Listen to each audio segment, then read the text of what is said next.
শাহজালালের মাজার, শাহপুরানের মাজার, শাহ মাকদুমের মাজার, গোলাপ শাহর মাজার, সমস্ত মাজার ভেঙ্গে চৌচির করে দিতে হবে। মাজার সেদিন বুঝিল কোন গাদ্দারে বুঝিল ঘোষণা দিলাইছই শাহজালাল শাহপুরানের মাজার ভেঙ্গে গুড়া করে তোমার বাবার ঘর হয়ে গেলাম হয়ে গেছে। ইনশাআল্লাহ সিলেটের 1 কোটি মুসলমানে কাফের গলা তুলে দিবে। তো শুনবা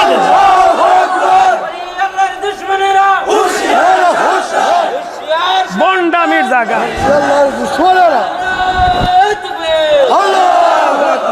আমরা শাহজালালের দরবারে যাই জিয়ারত করি, তিলাওয়াত করি, দুরূদ পড়ি।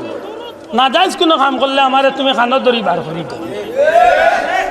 তোমার অত বড় স্পর্ধ হয়েছে তুমি শাহজালালের মাথার ভাঙ্গি আমার মাটির লেগে যাইতা তোমার ভাও কি তা স্টিল লাগাইল মনে করো টুন্ডার ঘর টুন্ডা অত সুজা পাইছে। এই জমিনের লাখো কোটি মানুষে শাহজালালের লাগি নিজের জীবন দিতে প্রস্তুত আছে ইনশাআল্লাহ। কোনো বন্ডর পক্ষে আমরা নাই, কিন্তু অলি আল্লাহর লাগি আমরা জীবন দিতে আমরা আছি। ঠিক নি বাসা আল্লাহ।